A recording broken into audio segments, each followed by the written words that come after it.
안타깝지만 오늘도 많은 비가 내립니다.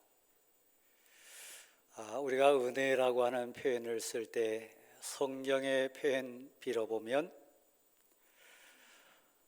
늦은 비와 이른 비를 적당히 주셨다, 그런 표현이 있습니다. 때에 맞게 하늘에서 하나님이 추수할 수 있도록, 또 모든 인생 농사 질 수 있도록 때를 따라서 적당하게 비를 내려주셨다는 얘기입니다. 지난 한 주간 우리는 많이 우는 이웃들을 TV 화면을 통해서 또 여러 뉴스 경로를 통해서 같이 봤습니다. 하나님이 우리에게 주신 환경이라고 하는 것, 또 자연의 모든 상황은 사실 하나님 보시기에 심히 아름다운 그런 거였습니다. 비 피해 입는 이웃들 보면서, 삶이 통째로 무너진 현장을 보면서 우리는 우리 자신을 많이 또 생각해 본 한 주간이었습니다. 자연 앞에 너무 교만했던 우리 인생들의 모습도 비춰보고, 또 하나님이 원래 계획하시고 소원하셨던 자연의 섭리에 우리가 불순종했던 그런 모습도 많이 반성하면서 봤습니다. 여러분이 오늘 평안하고 가족이 안전하고 삶의 현장이 무사하게 평안하다면 그것은 은혜입니다. 마태복음 7장 24절 이하의 장면에 보면 지혜로운 사람과 미련한 사람 예를 말씀하시는데, 바람이 불고 창수가 나고 홍수가 난다 할지라도 그 주초를 반석 위에 세워가지고 집을 짓는 자는 무너지지 않는다 그랬습니다. 아무리 화려하게 짓고 아무리 겉멋을 부렸다 할지라도 모래 위에 주초를 놓은 그런 인생이라면 장수가 나고 바람이 불고 풍랑이 일 때가 되면 그 무너짐이 심하리라고 하는 것, 분명한 교훈입니다. 이쯤에서 우리 한번 생각해 봅니다. 여러분 인생집, 여러분 가정사가 됐던, 여러분 삶의 현장이 됐던 쌓고 있는 인생의 성, 반석 위에 은혜 가운데 세우고 있습니까? 위태위태하고 조마조마하면서 두려움이 엄습해 오는 모래 위에 쌓고 있습니까? 다른 사람은 몰라도요, 본인은 알아요. 적어도 다른 사람은 몰라도 양심이 찌르는 신앙 가치에 서 있는 자는 느낄 수 있어요. 그것마저 느끼지 못한 자라면 영적인 마비가 온 상태입니다. 많은 비 내리는 장면을 보면서, 피해를 입은 눈물 흘리는 이웃들을 보면서, 여러분 오늘 이 예배 가운데 우리 한번 봐야 될 부분이 있습니다. 7월 전체 주제로 무너진 성을 다시 쌓자, 무너진 성벽을 다시 쌓자. 그래야만 너의 지경이 넓혀지리라. 그래야만 믿는 사람답고 하나님의 사람답게 멋이 있고 미가 있고 아름다움이 있는 그런 하나님의 인생으로 승리할 수 있다고 하는 고백입니다. 신앙이 뭘까요? 믿음의 능력은 무엇일까요? 교회 삶의 열매는 어떤 것일까요? 오늘 본문에 등장하는 예수 그리스도 우리 주님이십니다. 베드로를 부르신 우리 주님, 여기 앉아있는 우리를 부르신 분입니다. 베드로 삶의 현장에 나타나셔서 이적과 기적을 베풀어 주신 우리 주님, 지금 우리 삶에 찾아와 주셔서 베드로와 같이 우리 주님 12제자들 삶의 현장에서 체험하고 고백했던 그 기적과 이적의 역사를 우리 삶의 현장에서도 맛보고 체험하고 고백해서 진정 하나님께 영광 돌리는 인생 되기를 소원하세요. 건강 문제가 됐든 물질 문제가 됐든 만남이 됐든 인생사가 됐든 가정사가 됐든 사역이라고 하는 현장 앞에 있든 여러분 양심은 그래도 알아요. 자기 스스로는 고백할 수 있어요. 내가 지금 얕은 물가에서 인간적인 계산하고 있는지, 겉멋만 부리고 있는지, 능력도 없고 은혜도 사라진 형식만 입고 있는 허울뿐인 인생인지 우리 스스로는 알아요. 오늘 갈릴리 호숫가에 우리 주님이 나타나셨습니다. 사랑하는 제자들을 부르시기 위해서요. 그들에 대한 꿈, 그들을 진정 사랑하셔서 그들 인생이 진정 복되고 아름다운 인생으로 거듭나기를 소원하는 가운데 우리 주님 예수 그리스도께서 그 현장에 오셨습니다. 여러분 가운데 혹시 참 억울하다, 밤맛 떨어지고 밤잠 설치고 너무 분해서 환경의 흐름이나 시대 조르냐 구조적인 모순 때문에 애쓰고 힘썼는데도 열매가 열리지 않거나 소외되거나 억울한 상황 속에 빠진다면 더더욱 그럴 수 있지요. 베드로도 열심히 일했습니다. 적어도 베드로 갈릴리 호숫가 인생이었어요. 그물을 던지고 배를 끌고 나갔던 고기 잡는 인생이었습니다. 살다 보면 고기 많이 잡는 날도 있고 빈 배로 돌아올 날도 있고 옆 사람 배하고 비교했을 때 부러울 때도 있고 자랑할 때도 있고 다양할 수 있어요. 그것을 자연스럽게 받아들이는 거 성숙함도 있지만 그러나 오늘 본문에 보면 그 아픔과 내면의 갈등과 기쁨을 잃어버린 시몬 베드로를 아시고 찾아오신 우리 주님 나타나셨어요. 아시듯이 예수님은 적어도 30년 이상을 목수 가정에서 나하고 자라신 분입니다. 벳사람하고는 인생 경륜이라고 하는 차원에서는 좀 거리가 있습니다.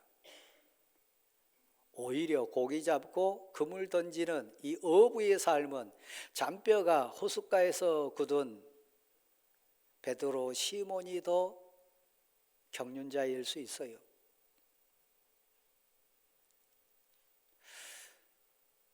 사랑하는 성도 여러분, 우리의 관심은 사실 고기가 아닙니다.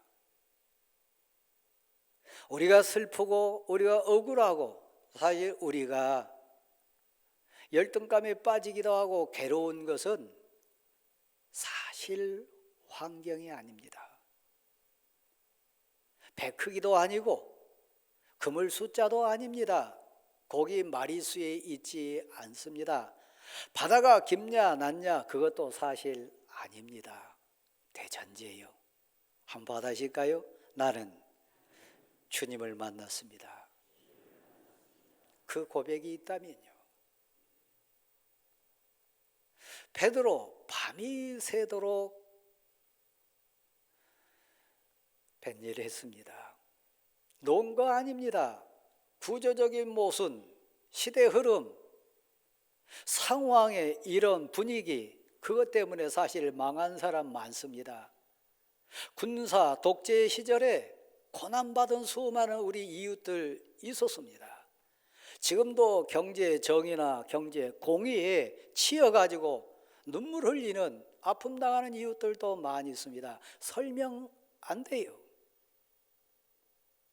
이 자리에 계신 분 가운데도 사실 자랑할 분도 계시지만 마음의 아픔과 눈물 때문에 사실 비고 빈 마음으로 오신 분도 계실 거예요. 노력 안 한 거 아닙니다. 열심히 했습니다. 근데 빈배예요. 그물을 싣고 있습니다. 그 마음 이해할 수 있겠습니까? 다 고기 못 잡은 거 아닐 거예요. 막 그런 가운데서도 적당하게 고기 잡은 배도 있을 거고, 그래도 가족들 앞에 체면 구기지 않을 정도 수확을 얻은 어불도 있었을 거예요. 근데 오늘 본문에 베드로는 빈배입니다. 혹시 여러분 가운데 가족 앞에 부끄러우신 분 계신가요? 여러분 아는 인생들 앞에 좀 체면이 서지 않는 분 계신가요? 네, 제가 방금 말씀드렸듯이 환경이 아닙니다. 고기 문제가 아닙니다. 그물 문제 아닙니다. 바다의 상황 아닙니다. 그는 기도하는 사람, 신앙인, 적어도 믿음의 사람의 행복과 기쁨과 감격의 기준은 환경 아니란 얘기입니다. 지난 주간에 제 방 뚝이 무너졌습니다. 댐 물이 넘쳐 흘렀습니다. 삶의 현장에 한순간에 송두리째 무너진 가정들 많았습니다. 10년간 기다렸습니다. 그리고 시험관 아이를 얻었습니다. 우리 인생 전부였어요. 그 아들이 물에 떠내려갔습니다. 해병대 병사에 대한 이야기입니다. 지하 차도에서 20대 꽃다운 아가씨가 세상을 떠났습니다. 그 유족들이 눈물 흘리면서 고백한 인터뷰 저는 들었습니다. 우리 돈이 문제가 아닙니다. 그는 외동딸입니다. 여러분, 신앙의 본질적인 가치, 믿음의 본질적인 가치는 다시 한번요, 고기 아닙니다. 환경 아닙니다. 시대 흐름도 아닙니다. 우리 주님 예수 그리스도께서 요구하세요. 사랑하셔서 진정 우리가 거듭난 인생 되기를 소원하면서 얕은 물가에서 그물질하고 밤이 맞도록 고생했으나 헛수고한 우리와 같은 인생, 하나님 참된 기쁨을 주시기 위해서 명하십니다. 깊은 데로 가라. 집사님의 깊은 데는 어디입니까? 우리 권사님의 깊은 곳은 무엇입니까? 우리 장로님들의 깊은 신앙의 경지는 어디입니까? 목사 입장에 봐서도 웃기지 않는 분들 많아요. 우리 서로를 보면서도 저분이 좀 더 깊은 데로 갔으면 좋겠다. 신앙이 더 깊었으면 좋겠다. 인격이 더 깊고 만남이 더 깊고 더 진지하고 예수 믿는 사람답게 맛과 미와 멋이 있는 격이 있는 진정 하나님의 멋진 인생이 됐으면 좋겠다.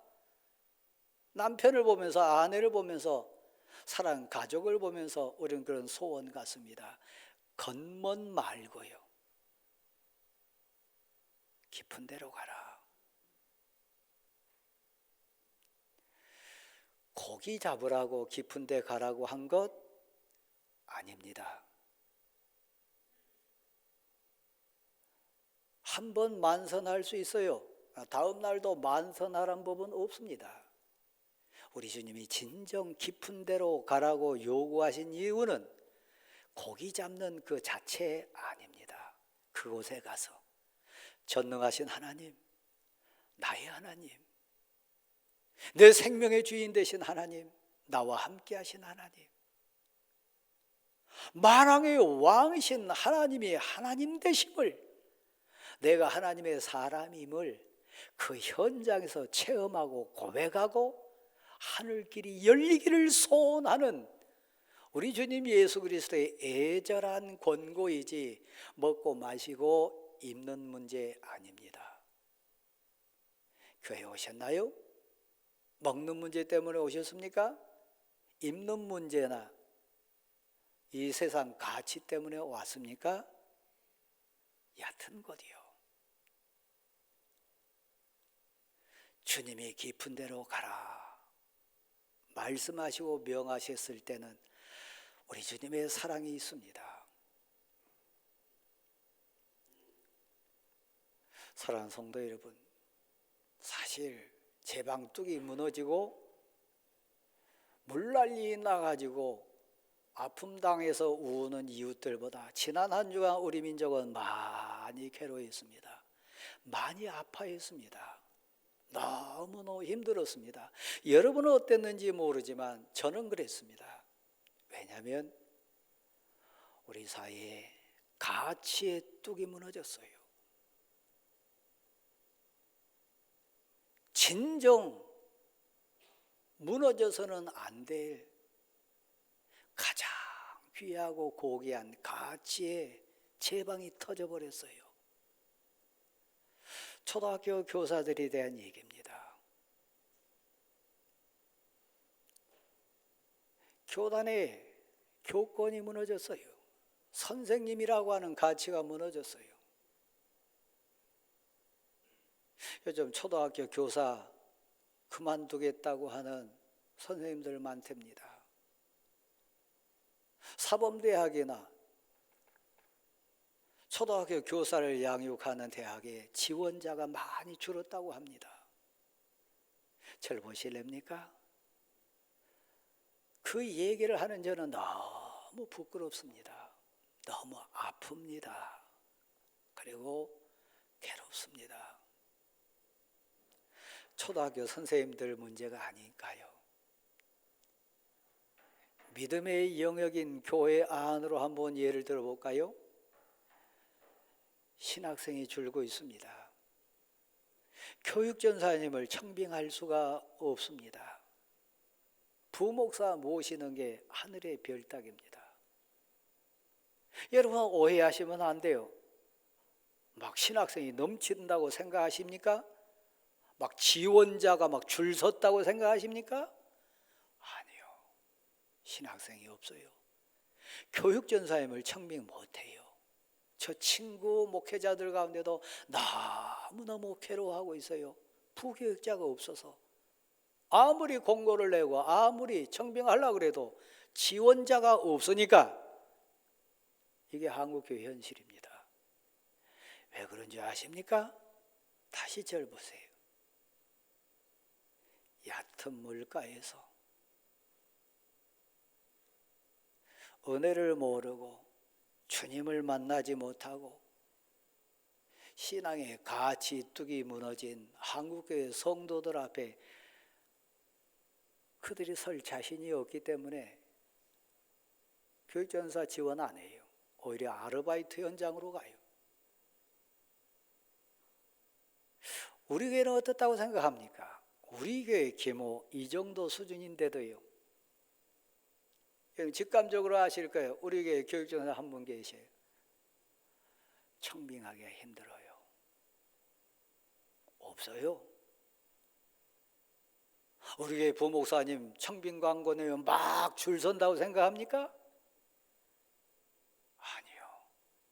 슬픈 현실이요. 다시요. 사랑하는 성도 여러분, 나는 평생 바닷가에 살았습니다. 나는 평생 고깃배 생업이 내 경륜입니다. 밤새도록 일했습니다. 경험이 없는 거 아니고 바다를 모르는 거 아니고 그물 던지는 거 서툴러서가 아닙니다. 그런데 빈비입니다. 그러나 제 앞에 있는 당신은 내가 주님인 것을 믿습니다. 단순한 목수 출신으로 뵙는 게 아니고 하나님의 아들이십니다. 구원의 주님이십니다. 말씀에 의지하여 당신 주신 그 명령을 신앙 고백으로 받고 순종하여 깊은 데로 가겠습니다. 다시 그물을 던지겠습니다. 여러분의 무너진 성벽이 뭔지 아시나요?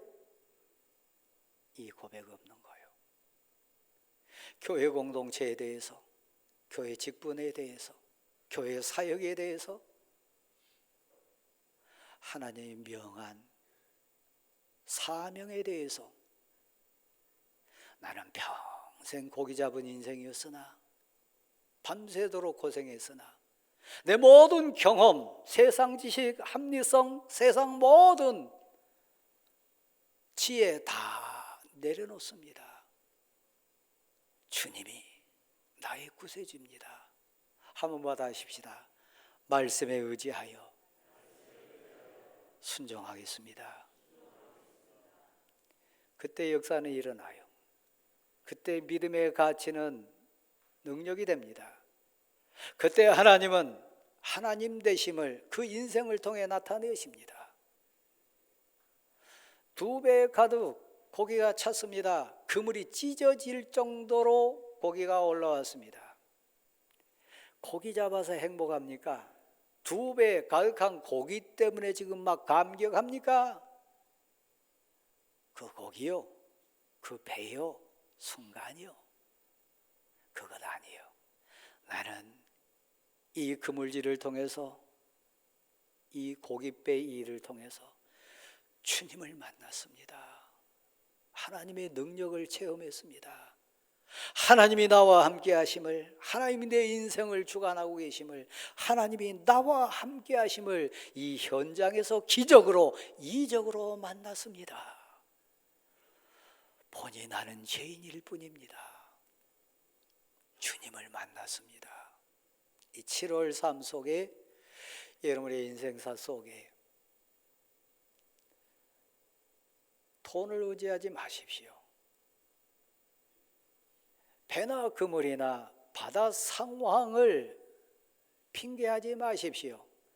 주님이요, 나의 주님을 만났다고요.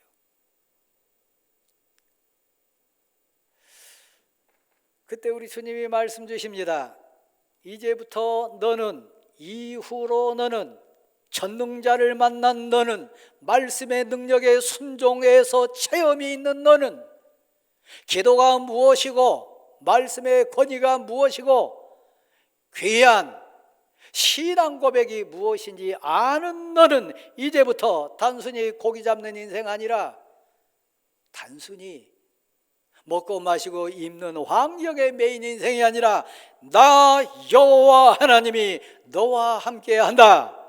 너는 하나님의 사람이라. 너를 통하여 내가 이제부터 하나님의 사람들을 취하리라. 너는 이제부터 사람을 얻는, 사람을 낚는, 사람을 주께로 인도하는 하나님의 사람이 되라. 누가 전도하나요? 누가 간증자가 되나요? 누가 이 세상을 이기나요? 누가 이 고난 가운데 기뻐할 수 있나요? 누가 이 삶 속에 진정 예배를 드리고 귀한 공동체 앞에 겸손할 수 있나요? 주님을 만난 자요. 그 삶의 현장에서 깊은 데로 가서 고기를 주신 분도 우리 주님, 배를 주관하신 분도 우리 주님, 이 호숫가의 모든 것을 주관하신 분도 우리 주님, 내 인생을 책임질 분도 우리 주님이라고 하는 그 뜨거운 고백을 토해낸 사람이요. 이제후로는 내가 사람을 취하리라, 사람을 얻으리라. 사람을 취하는 그 중심, 핵은 납니다. 내 인생입니다. 내 영혼입니다. 내 속사람 거듭남입니다. 깊은 데로 가세요. 말씀에 순종하시고 베드로와 함께 하신 하나님, 나의 하나님 되십니다. 베드로 삶의 현장에 나타나셔가지고 체험케 하신 하나님, 내 삶의 현장에도 말씀은 능력이 될 줄 믿습니다. 베드로 인생의 주권자 되신 하나님, 내 인생도 선한 목자 되어주시고 길을 열어주시고 함께해 주실 줄 믿습니다. 고백하는 여러분 되십시오. 고기가 필요 없다는 얘기 아닙니다. 배가 필요 없다는 얘기 아닙니다. 그 모든 것의 주권자가 우리 주님 예수 그리스도라고 하는 고백 속에 산다는 얘기입니다. 깊은 데로 가라고 하는 목적이 고기 얻기 위함입니까? 돈 벌기 위함입니까? 2배 가득 채우는 환경의 풍성함입니까? 바다 삶에 성공했다고 하는 겁니까? 아니요. 그 과정을 통해서 깊은 데로 가서 주님을 만나고 주님을 고백하고 주님과 동행하는 진정 믿는 자답게 사는 당신이 거듭나는 거예요. 사무엘상 26장을 읽어보면 깊은 데로 나아간 한 사람을 우리는 만납니다. 왕 되기 전에 다윗이요, 사울 왕에게 쫓깁니다. 죽음의 위기에 빠집니다. 복수하고 싶은 본능도 있고 피해 다니는 슬픔도 있고 죽음이 발 앞에 있는 위태위태한 상황도 많이 만난 사람입니다. 근데 그가 깊은 데로 가요. 말씀을 붙들고 가요. 그의 상식, 논리, 세상 모든 가치를 다 내려놓고 깊은 데로 발을 뗍니다. 하나님은 아십니다. 하나님 내 인생 주인이십니다. 하나님이 살리시면 내가 살 줄 믿습니다. 하나님이 나를 올리시면 올라갈 줄 믿습니다. 사울에게 있지도 않고 군대에게 있지도 않고 복수하는 데 있지도 않고 세상 가치로 해결하는 거 아니에요. 그래서 꽉 붙들고 깊은 데로 나갑니다. 그랬더니요, 사무엘상 26장 25절 말씀에 사울 임금의 입을 통해서 하나님은 다윗에게 이렇게 응답하십니다. 나는 반드시 큰 일을 행하겠고 내가 승리를 얻으리라. 깊은 데로 나간 인생이요, 깊은 데로 나가는 것은 돈 때문이 아니라 그랬습니다. 호숫가 환경 아니라 그랬습니다. 그곳에서 예수를 만나는 거예요. 그곳에서 예수 그리스도의 은혜를 체험하는 거예요. 베드로의 하나님, 나의 하나님 되시고 갈릴리 호숫가의 주권자 되신 하나님, 내 삶의 주권자 되심을 믿습니다. 무너진 성 쌓으세요. 사랑하는 대관교회 성도 여러분, 깊은 데로 가십시오. 순종으로 가십시오. 그러면 여러분이 하나님이 기뻐하시는 사람을 취하는 인생, 하나님의 영광을 드러낸 인생으로 승리할 줄 믿습니다. 고백으로 일어나십시오. 455장 찬양하겠습니다.